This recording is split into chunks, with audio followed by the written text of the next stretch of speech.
Hi everyone! Good morning, good morning, good morning. And yeah, this is Jen again from Jen of District. And sa totoo lang, wala akong maisip na content na ma-upload. At wala rin akong magawa. So actually now, I'm planning to go to SM North para kumain. Pero syempre, get ready with me muna. Ito nga pala guys yung skin ko. Ayan. Walang halong chemical yan ngayon. Pero share ko sa inyo guys yung mga ginagamit ko sa aking mukha. Napakaganda nito guys. 2 months ko na siyang ginagamit.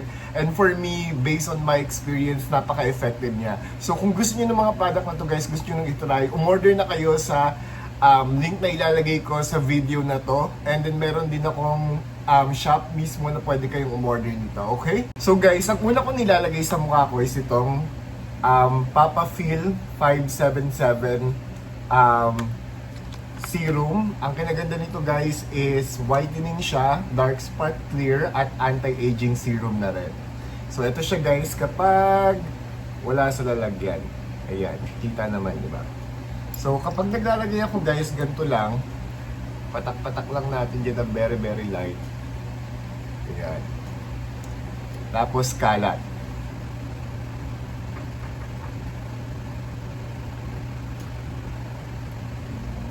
And then, wait nyo lang na matuyo yan bago nyo applyan ng bagong product. Tapos guys, naglalagay rin ako sa leeg. So pag maglalagay ako sa leeg, hindi ko ginaganon. Nilalagay ko siya dito. Ayan, ganyan. And then, tsaka ko siya ikakalat ng ganyan. So para habang nagpapatuyo ako ng muka, magpapatuyo na rin, leeg naman yung lalagyan ko para matuyo naman.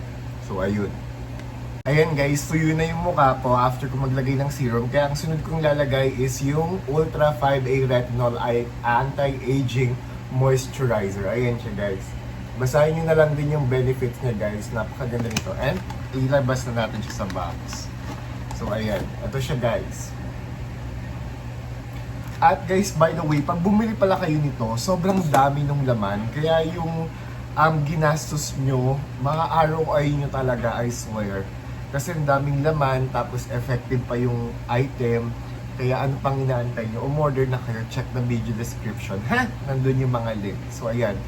Ayan, naglagay na ako sa mukha. And then, lalagay din ako syempre sa leeg. Kasi hindi pantay yung kulay ko sa leeg. Hindi ko alam kung bakit.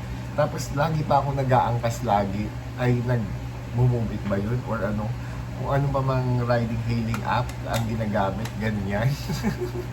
Pero ayun, kaya hindi pantay-pantay yung kulay ng balat ko guys, kasi nga lagi akong nagmo-motor papunta sa kung saan ko man gustong pumunta. So like ngayon, pupunta ako ng SM North. Siyempre, imbes na maglakad na lang ako, sasakay pa rin ako ng motor para lang naman hindi ako ma-hassle. Hindi ma-hassle, pero guys, walking distance lang dito sa condo yung SM North. Pero syempre, dahil as a tamad person, ganyan, mag-move it or mag-joyride pa rin tayo for today's video. Ganon. So ngayon guys, ayan, nalagyan ko na yung mukha ko, pati yung tenga ko, yung leg ko. So wait na lang ulit natin siyang matuyo.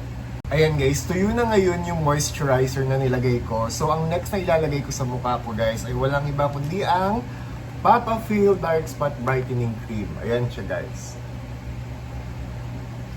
So, ayan, nakita nyo na ba? Ayan. So buksan na natin. At ayaw niya pang magpabukas, di ba? By the way, as what you notice guys, naka-box pa rin siya kahit lagi ko siyang ginagamit. Kasi hindi ko alam, feeling ko lang ang cute-cute niya kasi pag naka-box. Tsaka hindi siya makalat tignan kapag naka-box pa pag ginagamit. Ayun, tignan nyo guys, napakadami, ang laki ng lalagyan, madami yung nakalagay.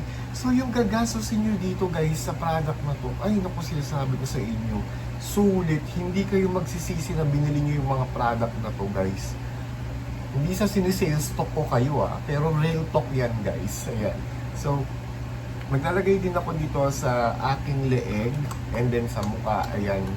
Tapos, kalat lang natin.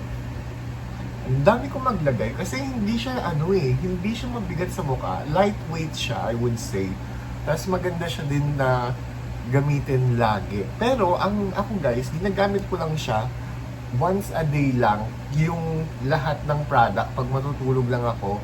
Pero kapag sa morning, halimbawa papasok ako sa work, ang nilalagay ko lang is yung serum tsaka yung moisturizer. Kasi hindi na ako sa sunscreen kasi nga gabi yung pasok ko, kaya ayun.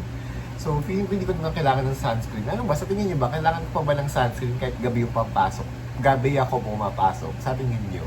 Ang daldal naman ng person na to for today's video. So, ayan guys, natuyo na yung aking dark spot brightening cream. Kaya ang next na natin ilalagay ay walang iba kundi ang Papafil Niacinamide. Ayan.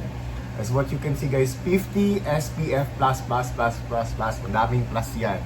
Kaya siguradong protected ang inyong balat. Ito siya guys kapag wala sa box.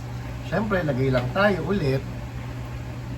Alam niyo, hindi ko alam kung tama ba yung ginagawa ko. Pero mas dinadamihan ko lagi yung apply ng sunscreen sa may leeg ko, sa may likod. Kasi parang feeling ko ang bilis niyang mangitim. Lalo na pag nag-aangkas nga ako, yung mga nagmomotor, ganyan. Kasi parang feeling ko, ewan ko, daldal ko, no? Pero ayun, ayan, so kalat lang natin ulit. Parang ang puti niya. Pero hindi yan guys, mag-ano yan, ang tawag dito, magbe-blend yan sa mukha nyo. So walang white cast to guys, maganda tong product na to. Teka nga, hindi ko masyadong makita yung mukha ko eh. O diba, ang kalat na pala ng mukha ko, ngayon ko lang napansin. Pero ayan, so gamitan ko na rin ng isa pang kamay. Kasi napapagod na ako ng isang kamay lang. Bakit nga ba kasi isang kamay lang yung ginagamit ko, di ba? Ano ba yan? Ayan, lagyan natin yung tenga, yung leeg, at guys, wala akong jawline. Paano ba mag-jawline? Tapos dalawa pa yung baba. Tulungan niyo naman ako. And anyway, ayan. Ganyan lang siya, ayan. Para siyang glassy looking kineso. Pero hindi siya ganun ka-glass skin gaya sa Korea. Pero so far naman, okay naman siya feeling ko. So yun lang guys for today's video. Sana nag-enjoy kayo na panoorin itong ka-abnormalan kong ito for today's video. So guys, supportahan niyo po ako. Please don't forget to subscribe and like the video. And also guys, i-upload ko to sa aking Blue Up account. So guys, please subscribe, follow me, and yun na yun. So, see ya!